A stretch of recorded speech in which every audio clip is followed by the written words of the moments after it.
Yes, reka nongere ngusuhuze nkwifurize kugira ibihe byiza mwene dadukundwa n'Imana uri hose Imana ikumpera umugisha kandi ukomeze unogerwe n'ibiganiro dukomeje kugenda tukugezaho by'umwihariko ku butaka bwa Leta Repubulika Iharanira Demokarasi ya Kongo mu bice bigiye bitandukanye. Tugiye kugaruka ku mirwano karabutaka yongeye kubura, ndetse aka kanya icyo twakwita imirwano yafashe indi ntera cyane cyane mu burasirazuba bwa Leta Repubulika Iharanira Demokarasi ya Kongo, n'imperuka ikomeje kugenda igaragara mu bice bitandukanye bya Leta ya Repubulika ya Demokarasi ya Kongo. Ingabo za M23 zikomeje gushwishwibuzwa cyangwa se gusubizwa inyuma n'ingabo za leta, ni nyuma y'urupfu rwa bamwe mu bayobozi batandukanye ku ruhande rw'inyeshyamba z'umutwe wa M23.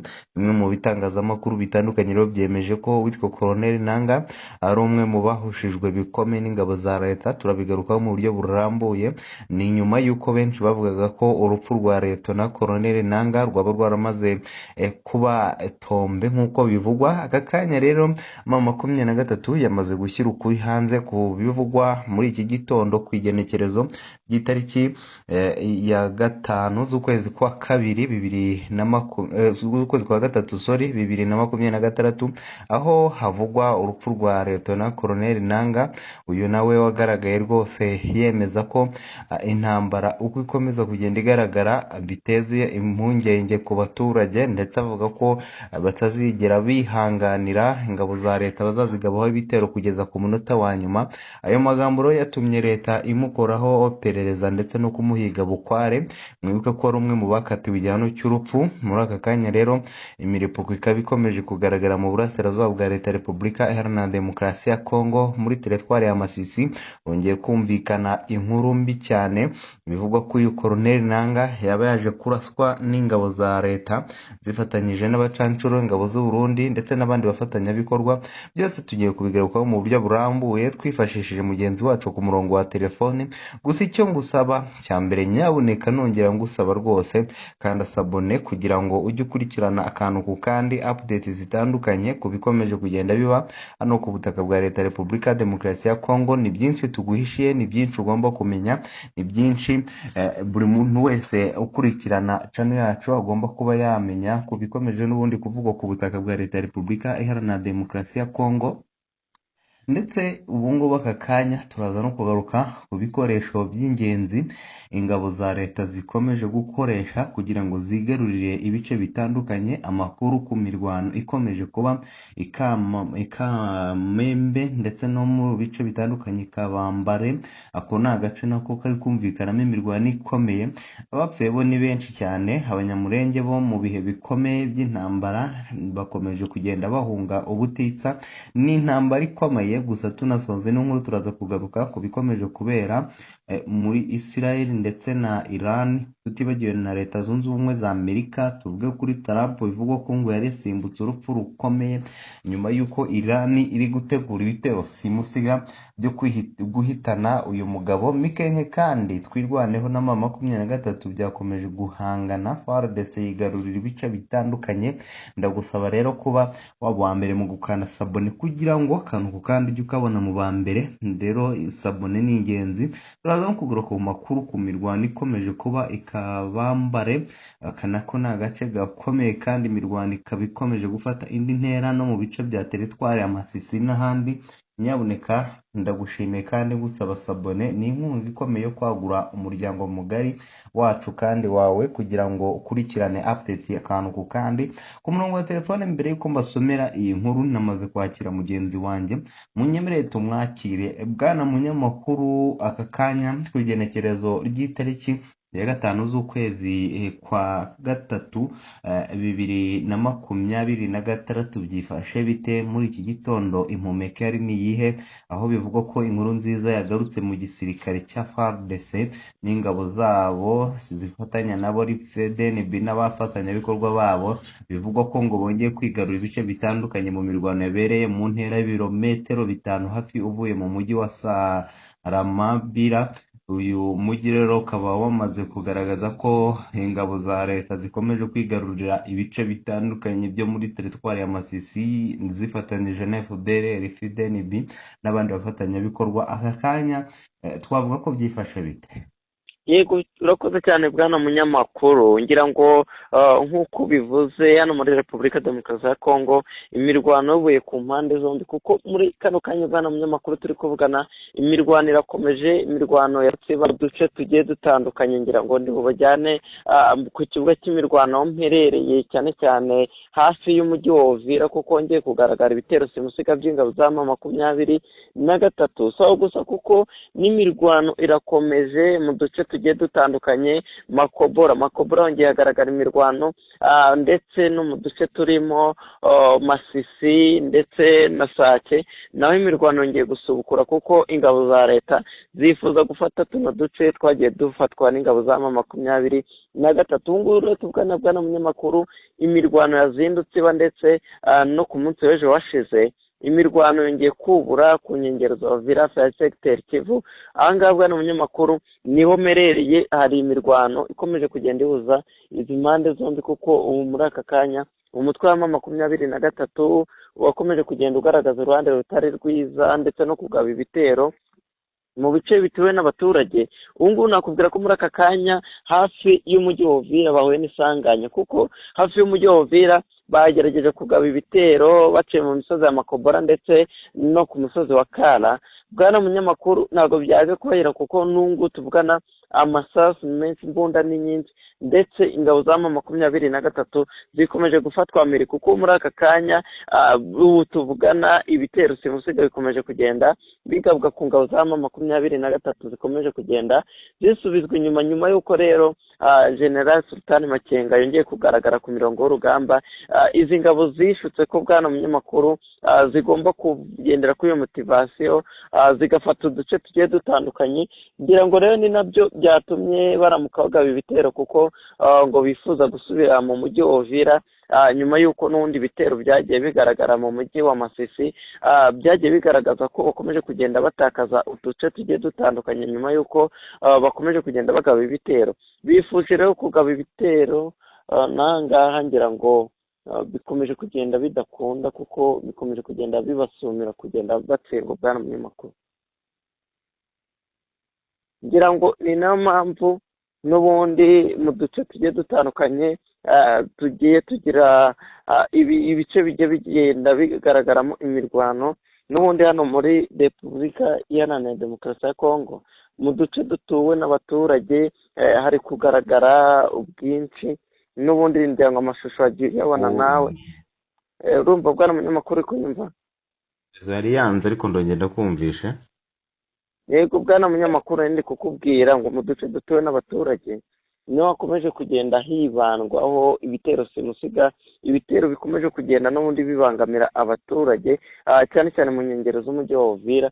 Ngira ngo izi ngabo za M23 ziciye mu misozi ya Makobora ndetse n'ahandi zikomeje gukubitwa inshuro, kuko harabarurwa abasirikare benshi bakomeje kugenda babigenderamo, cyane cyane bo ku ruhande rwa M23.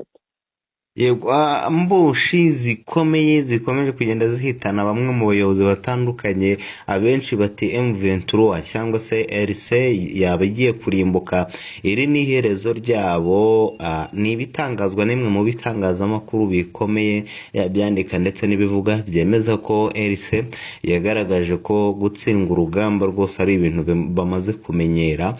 Muri aka kanya update zikaba nyinshi zigaruka kuri iyi mirwano, n'ubundi bavuga bati ibi byose bifite iyo biva. Nta muntu n'umwe utabona ko ino ntambara iri kubera ku butaka bwa leta Repubulika Demokarasi ya Kongo ihangayikishije abaturage, ndetse kugeza ubu bimwe mu bitangazamakuru bitandukanye yabyandika ndetse n'ibivuga byemeza ko imirwano ikomeje kubera ku butaka bwa leta Repubulika Iharanira Demokarasi ya Kongo ikomeje kugaragara mu bice bitandukanye bya Vizi ndetse na teritwari ya Masisi, bisira akaga gakomeye ku ngabo z'umutwe wa M23, nyuma y'uko leta yafashe operation cyangwa se opposition yo kugarura ibice bitandukanye byo ku butaka bwa leta Repubulika Demokarasi ya Kongo. Ibice hafi ya byose byafashwe n'umutwe wa M23. Aka kanya bikaba biri kugenda bigaruka ku maboko y'ingabo za leta. Mu by'ukuri ibi byo twavuga ko intsinzi igiye kujya ku ruhe ruhande. Ese ishusho mu muginga ye hari niyihe?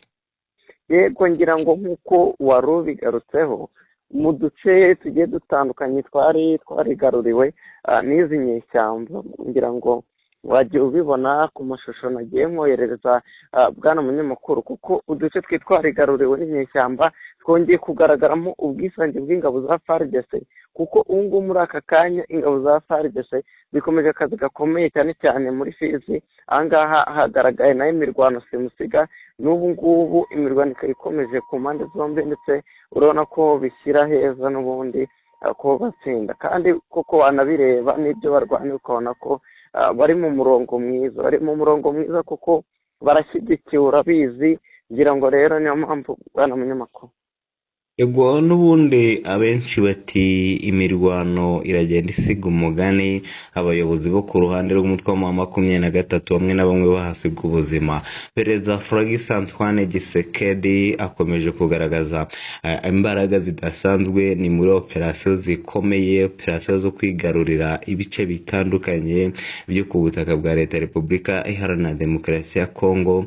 Bamwe mu baturage batangiye kumanika amaboko ndetse bavuga ko bashyigikiye ingabo z'umutwe wa 23, ariko aka kanya nibyo bagendaga batangaza, ariko aka kanya ndakubwiza ukuri bamaze kumanika amaboko bemera ko 23 nta kintu kibamariye. Bashinje rero 23 kubatererana, ndetse bakaba bari guhura n'ibibazo by'intambara. Mu by'ukuri bari bizeye ko izi nyeshyamba ari ikintu zizakora, ariko muri aka kanya nta kintu kigaragara umutwe wa 23 uri gukora. Ibyo ntibyaba ikibazo gikomeye bwana munyamakuru? Yego, ngira ngo nk'uko ubivuze, izi ngabo za 23 zakomeje kugenda zitererana abaturage cyane cyane mu bice bituwe, kuko murabizi neza ko imirwano ari yakomeje kugenda iba. Ariko ubu ngubu muri aka kanya haragaragara abaturage benshi bakomeje kugenda batakaza ibikorwa remezo, ndetse benshi bakomeje no kugenda bagwa ku rugamba. Ngira ngo murabizi neza ko mu duce twa Minembwe imirwano iri kuhabera, n'ubundi nsanganya ziri kugenda zigarukira abaturage, kuko n'ubu ngubu mu misozi itandukanye ya Kara ndetse n'ikibaya cya Rusizi, muri zino nce cyangwa se muri tuno duce imirwano iri kugenda hagaragara, n'ubundi irakira ko ingabo za 23 ziri butsindwe n'uno rugamba, kandi zivuga ko mu duce tugiye dutandukanye zifuza ko zahagenzura. Ngira ngo bwana munyamakuru, ubwo gutsindwa kwa hato na hato biri kugenda n'ubundi bitanga umusaruro ku ngabo za FARDC. Ngira ngo hari uduce twa Ngugu twarawe twigaruriye n'ingabo za 23, ariko ngubu tuvugana imirwano iri kuhabera, ndetse n'ingabo za Wazalendo zikomeje gukora akazi katoroshye. Ngira ngo umutwe wa 23 waje kubuharekura sawa gusa, kuko no muri Fizi bwana munyamakuru naho bakomeje kuhatakaza, kuko hari igice bari bagabye ibitero, ndetse batangiye no kubyina intsinzi nyuma y'uko Sultani Makenga yongeye kugaragara. Ngira ngo murabizi neza ko yakomeje kugenda bikwa ko yaba yaratahuwe cyane cyane na Wiringoma, ariko muri aka kanya akaba yongeye kugaragara atangaza ko ari ku mirongo y'imbere ku rugamba. Ariko n'ubundi nubwo agaragara ku mirongo y'imbere ku rugamba bwana munyamakuru, mu duce tugiye dutandukanye ibitero biri kuhabera, n'ubundi biri gushyira habe izi ngabo za 23, kuko zikomeje gutsindwa umusubirizo. N'ubu ngubu ahantu nitege bwana munyamakuru, imisozi ya Makobora hari imirwano, ingabo za 23 ni benshi bakomeje gupfira ku rugamba, imirambo ni myinshi. Ngira ngo yaba mu muhanda ndetse no mu makarita agiye atandukanye, urabona ko ingabo za 23 zikomeje gutakaza abasirikare benshi, kuko ubu ngubu bwana munyamakuru indege zongeye guhaguruka zizwi nka drone. buvuga ndaje bwana munyamakuru. Yego bwana munyamakuru, ndakumva cyane. Reka n'ubundi mwumeze mbaye update ziri kubera ku mirongo y'imbere ku rugamba, buri umwe wese aba akeneye kumenya. Ubu ngubu rero ahantu nitegeye ku kibuga cy'imirwano hari kugaragara ubwinshi bw'abaturage bakomeje guhunga urugamba bwana munyamakuru. Ngira ngo mu nkengero z'umujyi wa Uvira niho hakomeje kugenda hagaragara imirwano, mbese benshi bibaza bati ese uno mujyi wakomeje kuba ibibazo, cyane cyane ingabo za 23 zifuza kuba zagenzura, bikaba bikomeje kugorana, kuko ubu ngubu bakomeje gukubitwa inshuro, kuko muri kano kanya tuvugana imirwano yakomeje kugenda ibera hafi y'umujyi wa Sake, nayo yaje guhitana abasirikare ba 23 benshi barenga 200. ni ibitero rero bakomeje kugenda bagaba n'ubundi mu duce tugenzurwa na FARDC, bifuza kugaruzamo uduce kuko bakomeje kugenda bakubitwa inshuro, ndetse n'abajenerali bagiye batandukanye bakomeje kugenda bagwa ku rugamba. Ingabo za leta rero zikaba zikomeje akazi katoroshye, kugira ngo perezida Felix Antoine Tshisekedi yatanze imburo cyane cyane abwira abaturage bari mu duce ingabo za M23 zigenzura ko bahunga runo rugamba, cyane cyane ubwo yabwiraga abasigaye muri Minembwe, kuko Minembwe hagiye hagaragara igice kinini cy'ingabo za M23 gituwe n'abaturage benshi. Aha rero hakaba hari gusabwa abaturage kuva mu duce turi kuberamo imirwano, kuko ingabo za FARDC zifatanyije n'iza Wazalendo bakomeje akazi katoroshye ko kugaruza uduce n'ubundi twafashwe na M23, ari nako abajenerali benshi ku ruhande rwa M23 bakomeje gupfira ku rugamba, kuko muri aka kanya turi kuvugana ibitero simusiga biri kugabwa mu misozi ya Kara ndetse na Makobora, igamije cyane cyane ku mutwe wa M23, igamije kuba yafata umujyi wa Uvira. Ntabwo bikomeje koroha kuko izi ngabo zirugarijwe ndetse zikomeje kugenda zifatwa mpiri, abandi bafatwa bugwate, kandi koko wanareba ku mirongo y'imbere ku rugamba uburyo bakomeje gutsindwa.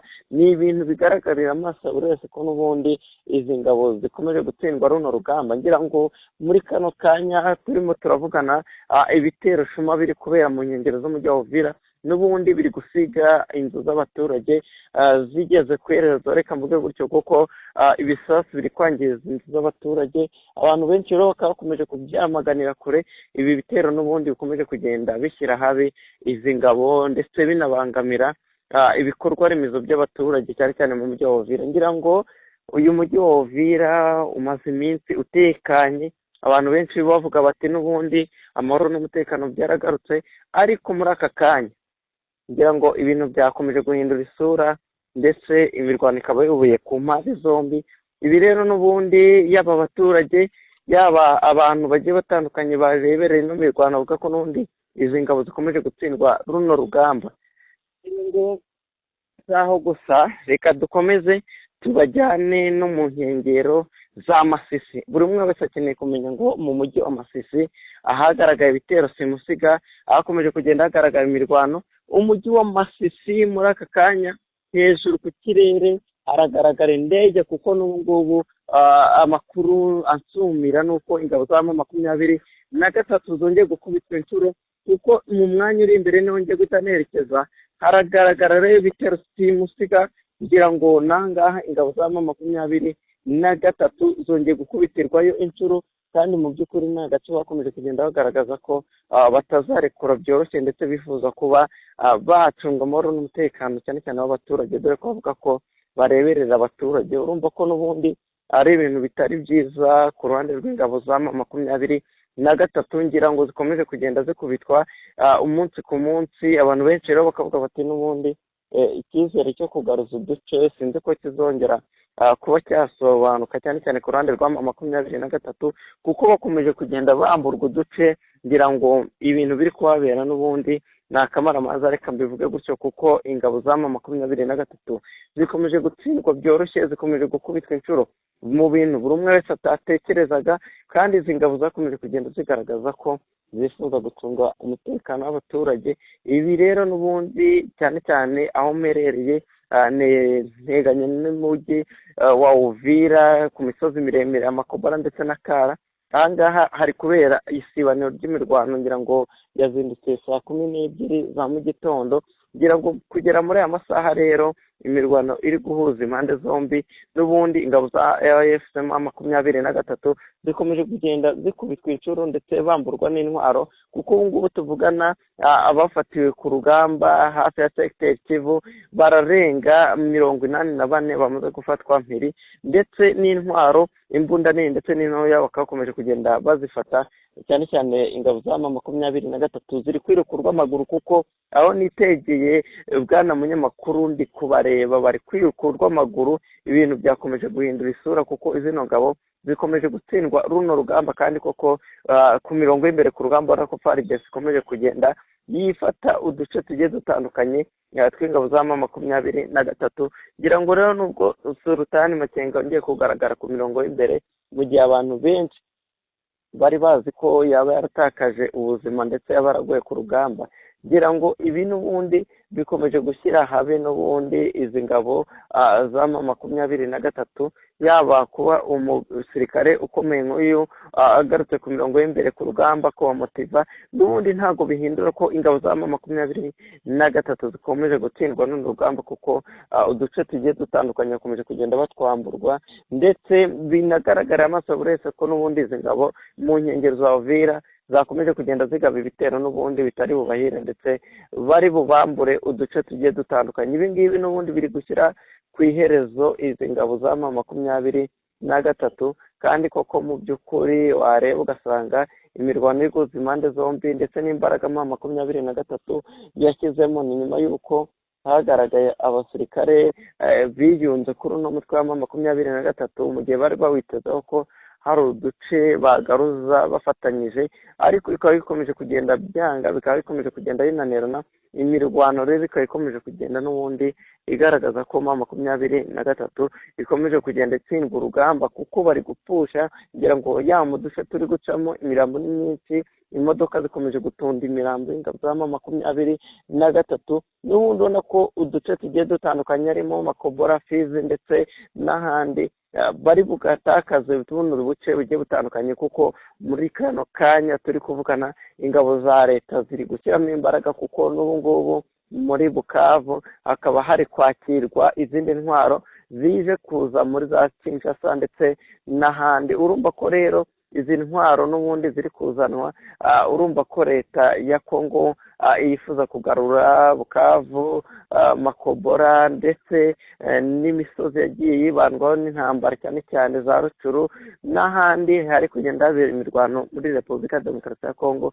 Urabona ko ibitero bigiye bitandukanye biri kugenda bigabwa ku ngabo za M23, kandi zikaba ziri tayari yo kuba zatakaza tuno duce.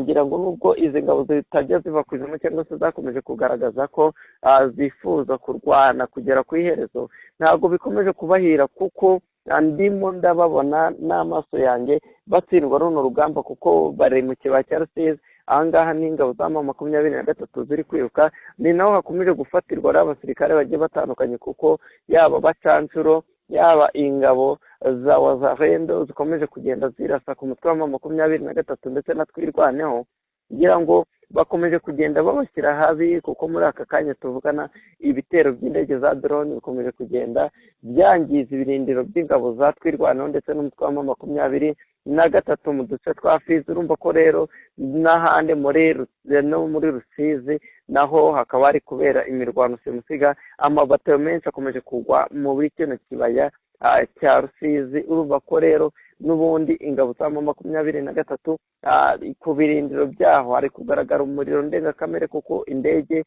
za drone zikomeje akazi katoroshye, nubwo mu ndege 5 zamaze guhagurutwa n'ingabo za FARDC mu hejuru y'ikirere cya Rusizi. Ahangaha ntari kugenda hagaragara ingabo za FARDC ziganje cyane cyane muri tuno duce. Urumva ko n'ubundi umujyi wa Uvira ngira ngo uratekanye cyane, reka mbivuge gutyo, kuko ingabo za M23 zasubijwe inyuma, nta muturage uhaburiye ubuzima, ariko ibikorwa remezo byo bikomeje kwangirika, harimo imodoka 3 z'abaturage zamaze gutwikwa, ndetse n'inzu zigera muri 6 zamaze kugwirwaho n'ibisasu by'ingabo za M23. Ngira ngo rero muri aka kanya mu nkengero za Secteur Kivu hakomeje kugaragara imirwano, ariko idafite ikivuze, reka mvuge gutyo, kuko ingabo za M23 zikomeje gusubizwa inyuma ubutitsa.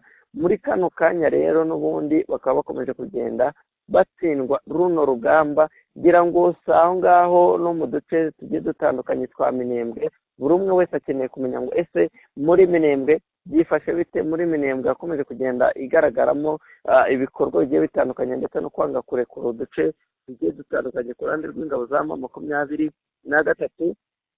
ubu kano kanya muri Minembwe ibitero simusiga byagiye bigabwa ku ngabo za FARDC byongeye kugabwa ku ngabo z'abarundi. Ibi ni ibitero renga za M23 zagabye nyuma y'uko Minembwe yose imaze kuba yakwigarurirwa n'ingabo za FARDC. Bakaba rero bakomeje kugaba ibitero byatumye hakomereka abarundi 12 ndetse bikaba byaje gusubizwa inyuma n'izi ngabo za leta nk'uko umunyamakuru wo ku gihe.com yakomeje kugenda bitangaza.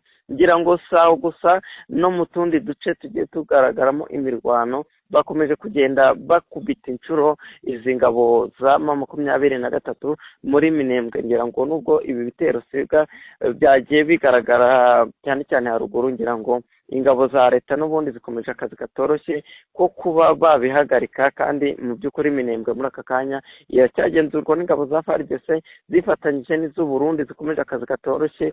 ngira ngo abanyamurenge benshi bo muri Minembwe bari bafite impungenge zo kuba ingabo za FARDC zafata tuno duce, ariko nyuma y'uko izi ngabo zifashe tuno duce abaturage bakomeje kwishimira ibikorwa biri kugenda bigerwaho. urumva ko rero n'ubundi bikomeje gushyira heza zino ngabo za M23 kuba zikomeje gutakaza uduce, n'ubundi ingabo za FARDC zikomeje kwishimira intsinzi ndetse no kubyina intsinzi mu duce tugiye dutandukanye. ngira ngo sinagenda ntabagejeje mu duce buri umwe wese akeneye kuba yamenya muri Kisangani. ahangaha ni agace kari kamaze iminsi katagaragaramo imirwano, ingabo za FARDC zaramaze kuba zihibikaho. ngira ngo rero ku kibuga cy'indege hongeye kugaragara ibitero nyuma y'uko n'ubundi General Sultan Makenga avuze amagambo akomeye ndetse avuze ko yifuza kugaruza uduce no guhorera Wiringoma amaze kuba yatakaza ubuzima. ngira ngo rero aka gace nako kongeye kugaragaramo imirwano karundura muri Kisangani hafi y'ikibuga cy'indege. ngira ngo murabizi neza ko ingabo za leta arizo zagenzura nyuma y'uko birukanye uyu mutwe wa M23, nyuma y'uko rero uyu mutwe wa M23 wakuye mu duce turi kuberamo imirwano. ubu ngubu muri kano kanya bakaba bakomeje kugenda bugarizwa, ndetse ibitero simusiga biri kugenda bigabwa muri kano gace, n'ubundi bigaragaza ko n'ubundi umutwe wa M23 utifuza kurekura byoroshye, ariko n'ubundi gashyira habi zino ngabo kuko bakomeje gupfa ari benshi. ngira ngo imirwano rero yabahuje kuva ku isaha 12 za mu gitondo, ngira ngo no mu ijoro ry'ejo ryashize naho hagaragaye imirwano cyane cyane muri Kisangani hafi y'ikibuga cy'indege. n'ubundi ariko bikomeje kugenda bigaragara ko umutwe wa M23 gutsinda runo rugamba ari ibintu byoroshye, ndetse ariko wareba imbaraga bari gukoresha, wareba uburyo ki ingabo za FARDC ziri kubasubiza inyuma, ku bwabo bo bumva ko uduce tugiye dutandukanye n'ubundi bagiye bamburwa bizoborohera kuba bahafata, ariko bikaba bikomeje kugorana muri aka kanya kuko n'ubundi bakomeje gukubitwa inshuro. ngira ngo niho hongeye kugaragara n'abasirikare benshi bafatiwe ku rugamba, abandi bishyikiriza ingabo za leta kuko nambushi yabatezwe cyane cyane nyuma y'uko bari bagabye ibitero. ku makuru rero mfite yizewe nuko izi ngabo za M23 zari zagabye ibitero, ariko zibagize ko n'ubundi mu duce tugiye dutandukanye hagenda hagaragara ibikorwa bitari byiza by'ubusahuruzi n'icya, kandi abaturage bamaze kuba babakura amaboko. bwana munyamakuru uri kunyumva? ngira ngo ku murongo wa telefone ndumva bitari kudukundira ko twavugana. ngira ngo ni ibintu bitoroshye rero biri kubera hano. ngira ngo update zo ni nyinshi ziri kugenda zigaragara cyane cyane ku mirongo y'imbere ku rugamba. ngira ngo saho gusa na Leta Zunze Ubumwe za Amerika, ngira ngo ibitero bikomeje kugenda bigaragara. urumva ko rero n'ubundi ari ibintu bitoroshye yaba mu isi muri rusange. bwana munyamakuru, halo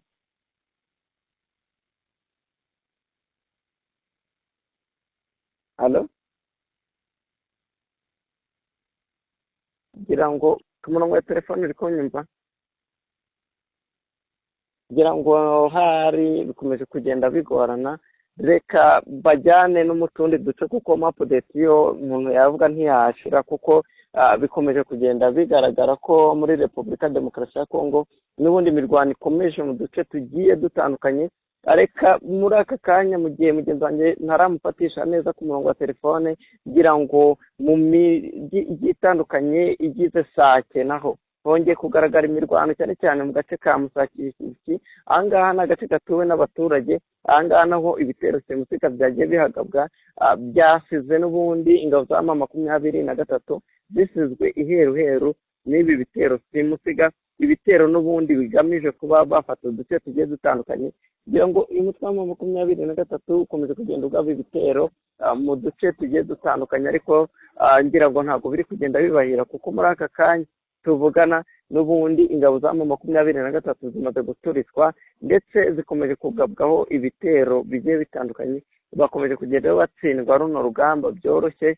Ari nayo mpamvu ingabo za FARDC zifatanyije n'iza Tanzania zongeye kugaragara ku mirongo y'imbere ku rugamba, bakomeje gushyira umutima hamwe ndetse no kuba bifuza gufata uduce. Ni mu gihe rero n'ubundi amakuru yizewe bwana munyamakuru nuko izi ngabo za leta n'ubundi zikomeje kugenda zimotivwa kuko hongereho umushahara ku mafaranga fatizo bafataga. Urumva ko rero ari ibintu byiza, n'ubundi niba amafaranga barigaga bavuga bati n'ubundi turi ku rugamba ndetse nta n'amafaranga akomeje kugenda agaragara, ariko muri aka kanya amafaranga akaba akomeje kuzira kugenda ndetse n'umushahara ukaba wazamuwe nyuma y'uko ingabo za Tanzania zinjiye ku mirongo y'imbere ku rugamba.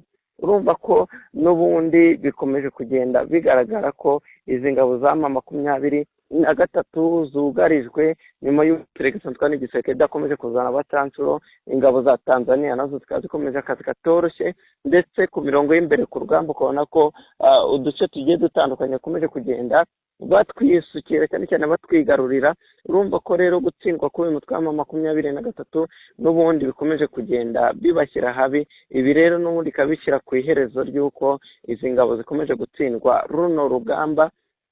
Ibi rero n'ubundi bikomeje kugenda bigaragara ko muri Repubulika Demokarasi ya Kongo sawa gusa, kuko n'umujyi wa Goma abantu benshi bavugaga bati n'ubundi uyu mujyi wa Goma uvuze byinshi, umujyi wa Goma wagaruriye icyizere umutwe wa M23 nawo ukaba ukomeje kugenda ugaragaramo ibitero simusiga bikomeje kugenda bigabwa. Urumva rero ko n'ubundi tuno duce tugiye dutandukanye dukomeje kuberamo imirwano ndetse wajya no mu mujyi wa Goma ugasanga naho imirwano irakomeje. Urumva ko rero n'ubundi bishyira habi zino ngabo, kuko mu mujyi wa Goma haravuga ibitero simusiga by'ingabo za leta zifuza kwigarura uduce dukomeje kugenda tugenzurwa n'umutwe wa M23, ariko n'ubundi ukaba ukomeje kugenda bibahira kuko uduce twose bagerageje kugabamo ibitero babasubiza inyuma sawa gusa, kuko no mu duce tugiye dutandukanye izi ngabo zisigaye urabona ko ku mirongo y'imbere ku rugamba hakenewe imbaraga nyinshi ndetse bamaze no gusumbirizwa n'ingabo nyinshi